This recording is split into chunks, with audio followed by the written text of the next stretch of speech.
नमस्कार. मी प्राध्यापक डॉक्टर मकरंद रामराव गिरी. आज संवाद साधण्याचं विशेष वैशिष्ट्य असं आहे की आपल्या देशामध्ये जो काही प्राचीन कालखंडामधला विचार होता तो विचार माणसांनी माणसाची ओळख करून घेण्याचा होता. म्हणजे सौ ओळखीपासून सुरुवात झालेला हा विचार जगाच्या ओळखीपर्यंत जेवढा जातो तेवढा इतरत्र जगामध्ये ग्रीक संस्कृती असेल, रोमन संस्कृती असेल, या सगळ्या संस्कृतीपेक्षाही भारतीय संस्कृतीचं योगदान, महत्व आणि आजचं अस्तित्व हे मात्र काळाच्या कसोटीवर उतरलेलं आहे. वेदांतामध्ये सांगितलेला जो विचार होता तो विचार इथल्या समाज क्रांतीमध्ये आणि समाज परिवर्तनामध्ये इथल्या महापुरुषांनी आणला होता. आधुनिक महाराष्ट्र किंवा आधुनिक भारत ज्या समाज परिवर्तनानं, समाज क्रांतीनं सुधारला गेला होता, म्हणजे जगद्गुरु तुकाराम महाराजांनी सांगितलेली ओळ अशी होती, जे का रंजले गांजले त्यासी म्हणे जो आपुले, तेथेची देव ओळखावा साधू तेथेची ओळखावा. म्हणजे साधुत्वाची आणि देवत्वाची व्याख्या कुठं करायची असेल तर रंजल्या गांजल्यामध्ये ज्यांना देव दिसतो ते खऱ्या अर्थानं देव ओळखणारे किंवा त्यांना साधू संत समजावी अशी साधी सरळ सोपी मानवतेची व्याख्या तुकाराम महाराजांनी मांडली होती. तुकाराम महाराजांचा विचार ज्यांचा आचार ठरलेला होता आणि ज्या सावरकरांनी आधुनिक महाराष्ट्राचे आणि आधुनिक भारताचे आद्य समाज क्रांतिकारक म्हणून ज्यांचा उल्लेख केला होता ते म्हणजे महात्मा ज्योतिबा फुले.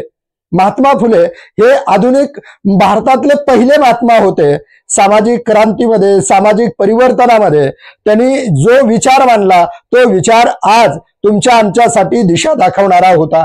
म्हणजे समाजाचा दीपस्तंभ म्हणून महात्मा फुलेंनी काम केलं. समाजाला दिशा दाखवत असताना महात्मा फुले निस्वार्थ निष्काम कर्मयोग जो भगवद्गीतेमध्ये कृष्णाने सांगितला आला होता तो निष्काम कर्मयोग म्हणजे महात्मा फुलेचं जीवन होतं. म्हणून महात्मा फुलेंनी कुठलीही शिक्षण संस्था चालवताना किंवा कुठलंही कार्य करत असताना श्रेय, फळ, मानधन, पैसा, श्रीमंती, पद, प्रतिष्ठा, पुरस्कार या कुठल्याही गोष्टीमध्ये न अडकता आपल्याला समाजामध्ये अंधश्रद्धा, अज्ञान ही जी काही बुरसटलेला विचार आहे, एखाद्याच्या अज्ञानाचा गैरफायदा दुसराच कुणीतरी घेत आहे आणि त्यांना नशिबाच्या आणि प्रारब्धाच्या हवाल्यावर सोडून देत असतो. देव असा नसतो. म्हणून निर्मिकावर सुद्धा त्यांनी खऱ्या अर्थानं सगळ्यांना सत्य धर्म हा शब्द दाखवून असं सांगितलं की देव तो असतो जो मानवतेच्या बाजूने असतो. म्हणून वेदांतातला सांगितलेला जो विचार होता, उपनिषदांनी जो विचार मांडलेला होता तो विचार सत्य धर्मामध्ये महात्मा फुलेंनी जगाला सांगितलेला होता.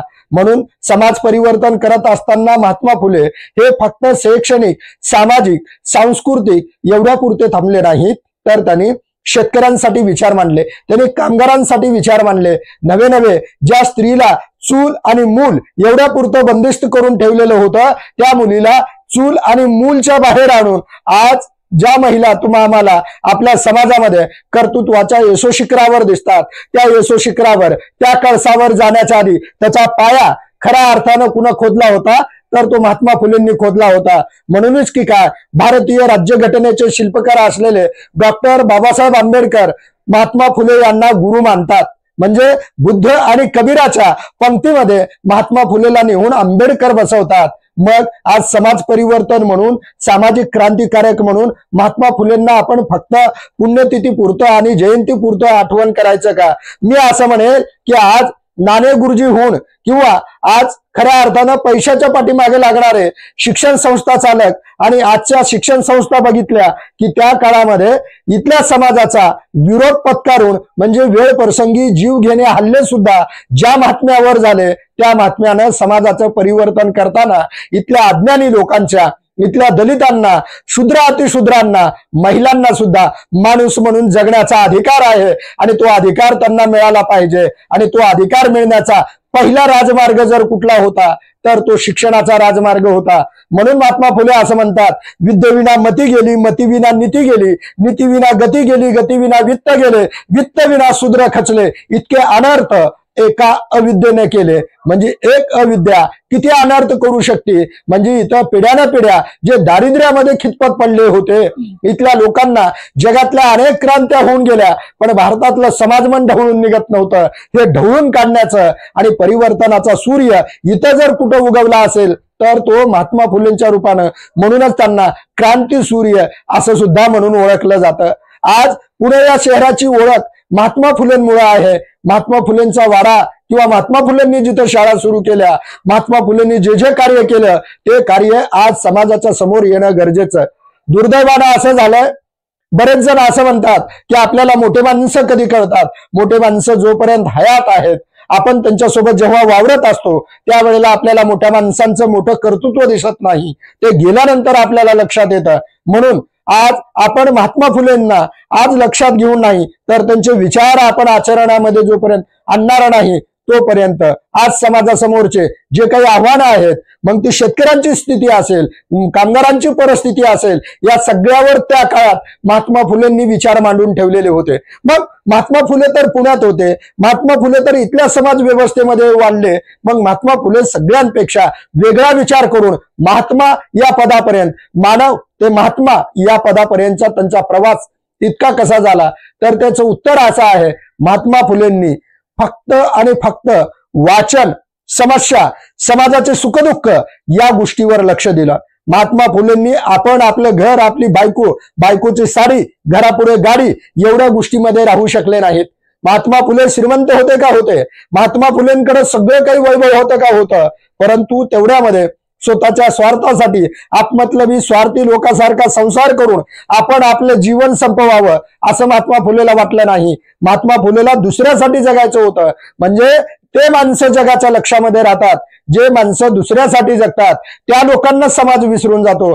जे माणसं स्वतःसाठी जगतात, महात्मा फुले हे दुसऱ्यासाठी जगणारे होते, दुसऱ्याचे दुःख दूर करणारे होते. म्हणून महात्मा फुलेंना एक लक्षात आलं होतं की आपल्याला इथं समाज परिवर्तन सांगून होणार नाही तर कृती करावी लागेल. म्हणून महात्मा फुलेने कृतीयुक्त परिवर्तनाला सुरुवात केली होती. इथं त्यांनी नाव्याचा संप घडवून आणला. म्हणजे महात्मा फुले फक्त कुठल्या तरी एका जातीच्या विरोधामध्ये काम करणारे नव्हते, तर महात्मा फुले हे अनिष्ट प्रथेच्या, अज्ञानाच्या, गुलामगिरी ज्यांनी लादली त्या वर्चस्ववादी, प्रस्थापित, अन्याय करणाऱ्या विषमतावादी व्यवस्थेच्या विरोधामध्ये उठलेला मोठा हुंकार म्हणजे महात्मा फुले होते.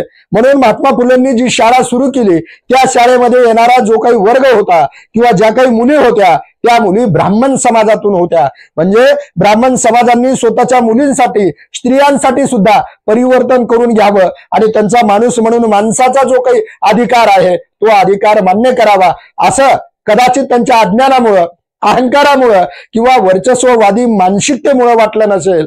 परंतु त्या सगळ्याच्या मनामध्ये परिवर्तनाचे बीज पेरण्याची एक मोठी स्फुल्लिंग किंवा ज्वाला म्हणून जेव्हा महात्मा फुले समोर आले तेव्हा मात्र समाजाला त्यांच्या परिवर्तनाचा, शिक्षणाचा, स्त्रियांचा सुधारणेचा, इथल्या कामगारांचा, शेतकऱ्यांचा हा सगळा विचार मान्य करावा लागला.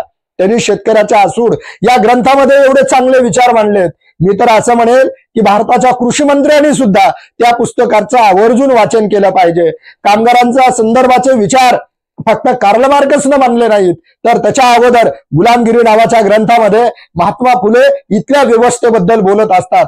महात्मा फुलेंनी तृतीय रत्न नावाचं पुस्तक लिहिलं. म्हणजे महात्मा फुले साहित्यिक होते, शिक्षक होते, परिवर्तनवादी समाज सुधारक होते, उद्योगपती होते, व्यावसायिक होते. आणि एवढे सगळे करून महात्मा फुलेंना जेव्हा ब्रिटिशांच्या दरबारामध्ये जाण्याचं आमंत्रण आलं त्यावेळेला महात्मा फुले ज्या वेशामध्ये गेले तो वेश बघितल्यानंतर इथल्या लोकांनी जो ब्रिटिशांचं अनुकरण करून सूट बूट आणि कोटामध्ये तिथं उपस्थिती लावले होते ते सगळे संकुचित वृत्तीनं, स्वार्थी भावनेनं, असूये बुद्धीनं महात्मा फुलेंची आता काय म्हणून त्यांच्याकडे बघत होते. परंतु त्याच वेळेला ब्रिटिश अधिकाऱ्यांना खणखणीत सांगणारे महात्मा फुले होते. ते असं सांगितले की मी ज्या वेशामध्ये राहतो हा इथला खरा महाराष्ट्रीयन, इथला खरा भारतीय पोशाख आहे आणि म्हणून मी ह्या पोशाखामध्ये आलोत. म्हणून धोतर, फेटा, घोंगडं आणि हातामध्ये काठी घेऊन महात्मा फुले तिथपर्यंत गेले होते. म्हणजे भारतीय असण्याचा किंवा महाराष्ट्रीयन असण्याचा या सगळ्या गोष्टीचा अभिमान आणि जगण्यामध्ये तो विचार आला होता. म्हणूनच की काय महाराष्ट्र ही संतांची महापुरुषांची भूमी म्हणून जगभर ओळखली जाते। भारतातलं सगळ्यात अग्रेसर परिवर्तनवादी किंवा सुधारणावादी राज्य म्हणून महाराष्ट्राकडे बघितलं जातं। ते फक्त असे महापुरुष इथं तयार झाले किंवा इथं जन्माला आले। आज महात्मा फुलेंची पुण्यतिथी आहे। स्त्रियांनी सुद्धा महात्मा फुलेंच्या विचाराबद्दल कृतज्ञता बाळगली पाहिजे। शेतकऱ्यांचा विचार, तरुणांचा, या सगळ्यांचा विचार ज्या महात्म्याने केला त्या महात्म्याचे विचार आणि कार्य आम्ही आत्मसात करू। तुम्हा सर्वांना महात्मा फुलेंच्या पुण्यतिथीच्या हार्दिक शुभेच्छा देतो आणि माझे विचार आवडले असतील तर चॅनल लाईक सबस्क्राईब करा एवढी विनंती।